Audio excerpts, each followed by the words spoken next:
Thank you for tuning in to the Rock is George podcast, episode 243, featuring rock and roll solo artist DES ROCS, talking about his latest single, The Juice, and his upcoming 2026 studio album. If I knew absolutely nothing about DES ROCS, how would you describe the band's music to me? DES ROCS is a very high intensity rock and roll band from New York City that is hell bent on dragging rock and roll, kicking and screaming into the 21st century. Well, another New York rock band member, Gene Simmons, told me that rock and roll is dead. What do you think of that? I think it's all in the eye of the beholder. Maybe to him it is, but not to me. So is DES ROCS a band, or is that you? Live, we are a full rock and roll band, and behind the scenes, DES ROCS is very much an individual vision that is guided and helped and grown by an incredible team of close collaborators and lifelong supporters. Awesome. Who's currently in your backing band? There's Doc Mendelson on bass and Will Tully on drums. Your latest single is The Juice. It came out November 18th. Tell me a little bit about it. The Juice is the second single from a forthcoming album that I can't say the release date or name of yet. That's all TBD. And it's just an incredibly fun rock and roll song, the likes of which I feel like people are not really making today. And it's really about just kind of a fierce individuality that really defines DES ROCS. Gave me a little Led Zeppelin Queen vibe, the song. For sure. I could definitely see that. Those are two bands that influenced me heavily. You have another single out. It came from the video game Borderlands 4. I guess this is I don't play a lot of video games, but this is a first-person looter shooter game for all gaming platforms. The name of the song is This Land. It's actually the theme of the game. How did the opportunity come about for your music to appear in this game? Well, they reached out to me last year about potentially collaborating on it, and happened to be at the exact same time that I was making my album. So it all worked out perfectly. And when they started explaining the themes and the type of energy they were seeking, it was exactly what I do. You know, they wanted something very left of center, very weird, very intense, very emotional, very big, very otherworldly. And I said, look no further. I'm your guy. And I showed him a song that I've been working on, and it just ended up being the perfect intro. I like that you used that term left of center, because I really couldn't put my finger on your sound. I've listened to your current singles. I've listened to your past singles and EPs, and it's certainly a unique brand of rock and roll, party music, little bit of pop, sort of like the best of everything through the last 50 years.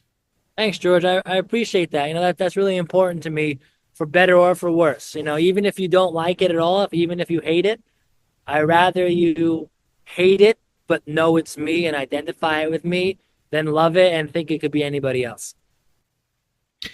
You have another song out from the Borderlands 4 game. It is a collaboration with Zayn Malik of One Direction. It's called Break Free.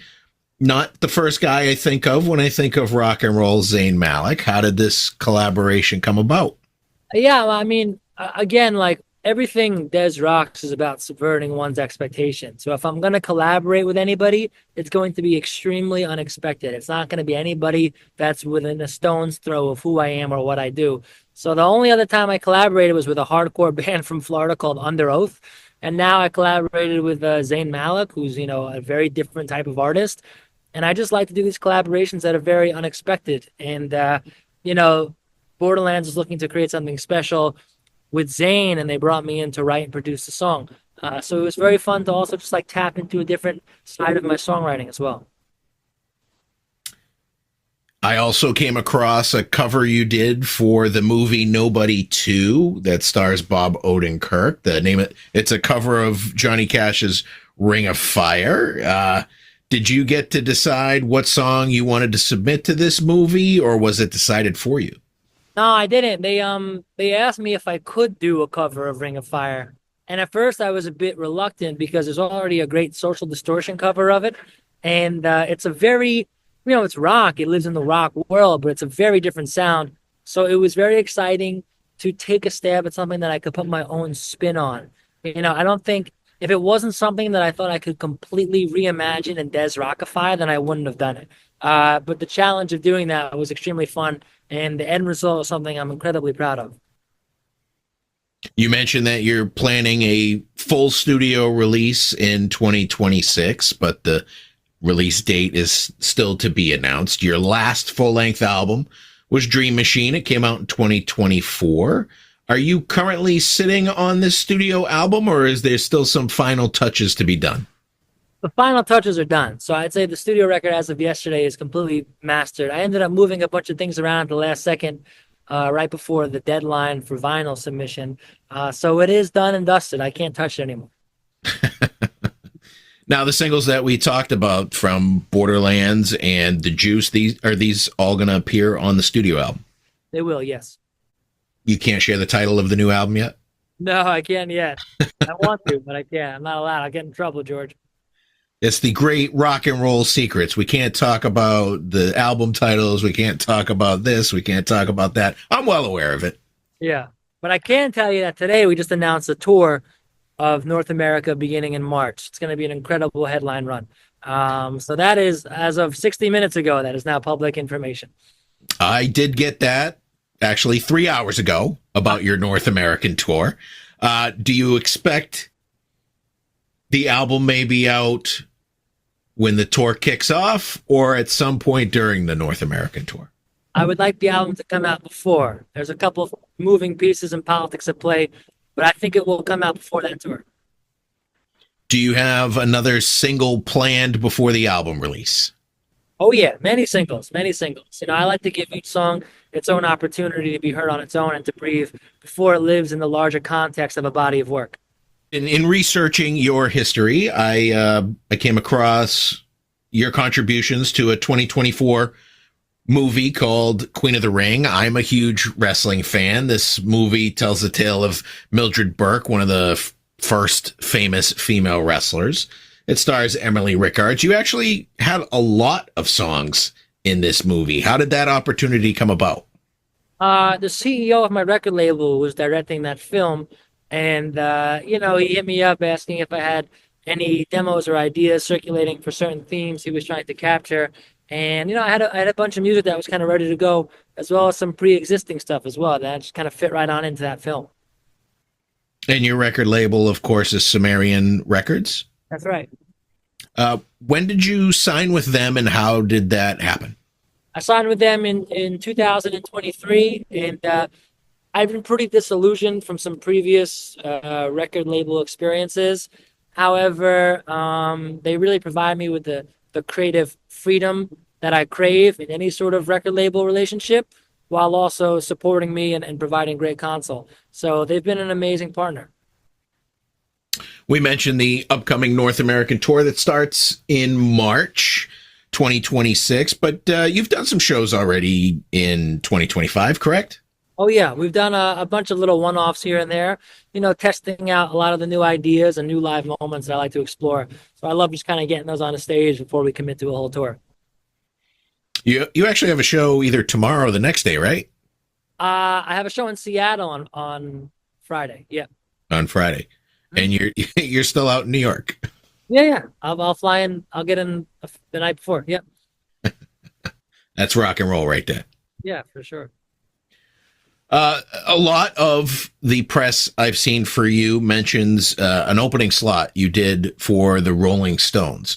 When was this? That was in 2019. And the Rolling Stones are kind of known for this, kind of debuting new talent and bringing out different sounds and stuff like that you wouldn't compare to the Rolling Stones necessarily. I remember when I saw them maybe 20 years ago here in Massachusetts, they had Kanye West open for them, and nobody had heard of Kanye West back then. So how did the opportunity to open for the Stones come about for you? Somebody from their team just saw me at a show and then brought it to the band. That was it. I mean, we were playing to like a couple hundred people in a basement in Los Angeles that night, I recall. And it only found out afterward that somebody from their crew was there. And yeah, they have this incredible history of taking out artists who nobody knows. And I'm definitely honored to be a part of that history. Did you have a chance to meet anybody from the band? I did. Yeah, we got a chance to meet all the members of the band. Huh. That was incredibly cool and special.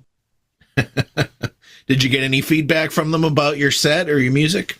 Yeah, a lot of very, very positive feedback for sure.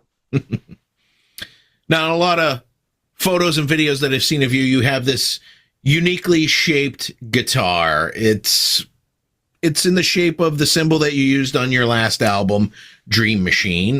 From what I understand, it's an Aviator guitar. Tell me a little bit more about it. Yeah, well, as a guitarist, I have very, very specific needs, especially for an instrument that I use live.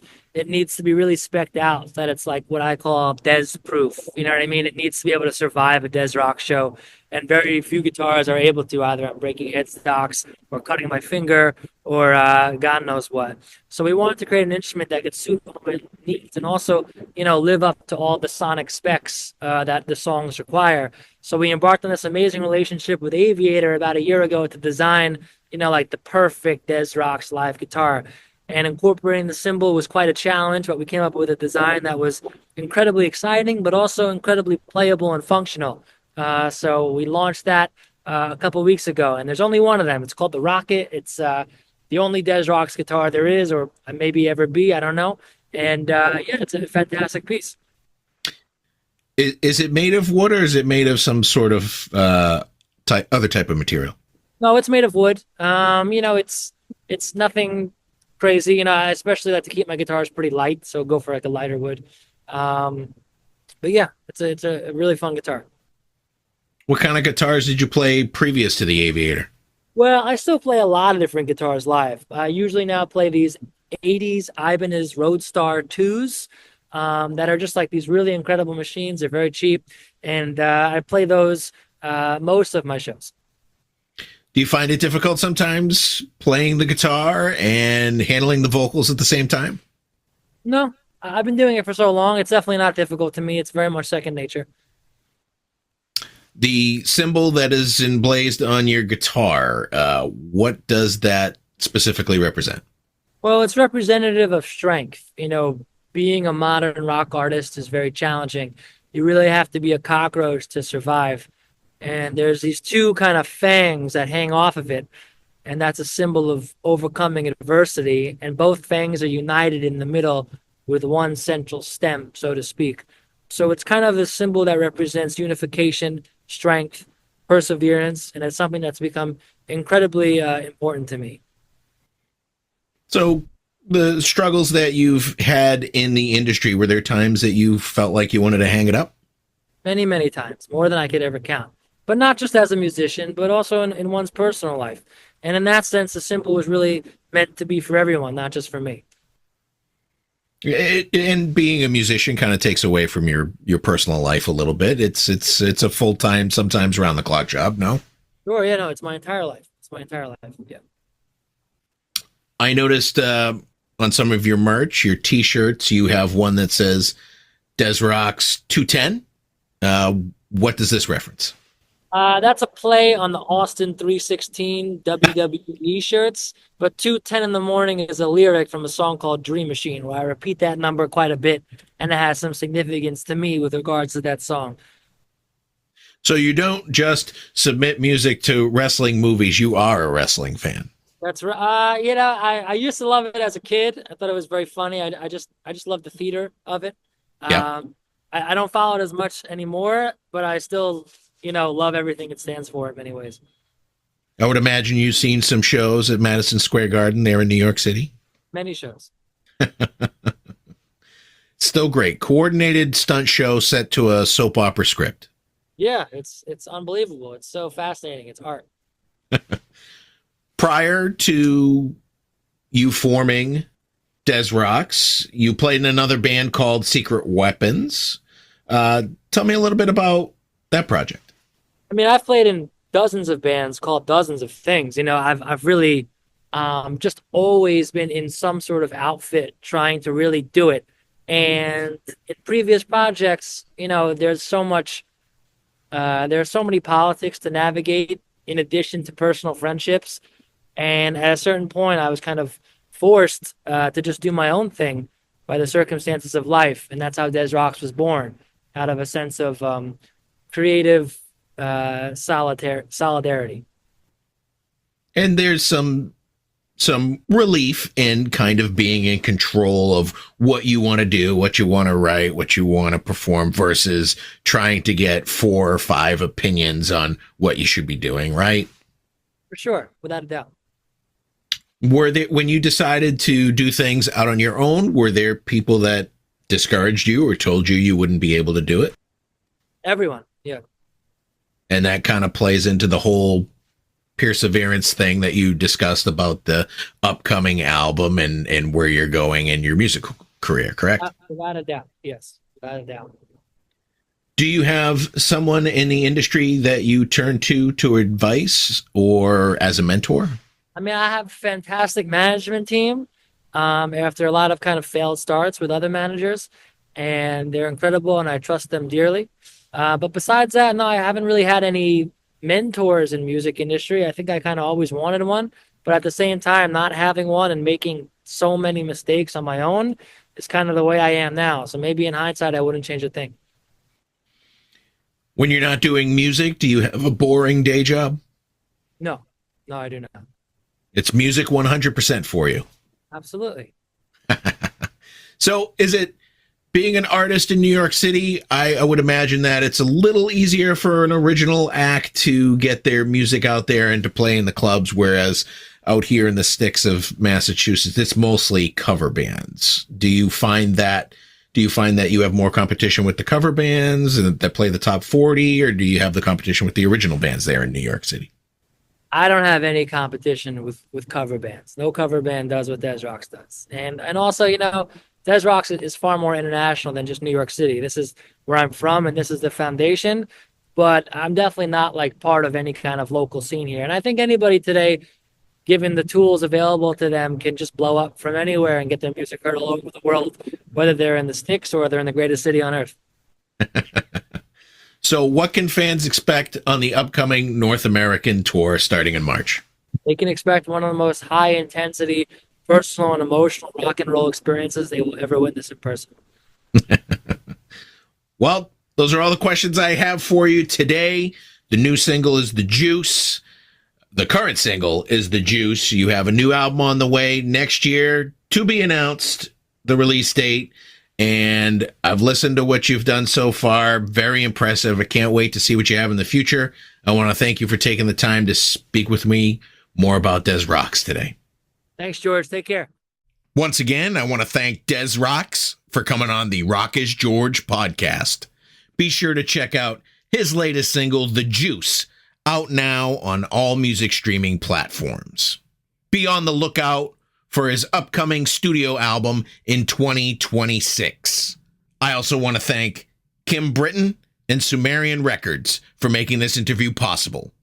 You've been great. I've been George Dionne. Discover your next favorite artist on the Rock is George podcast.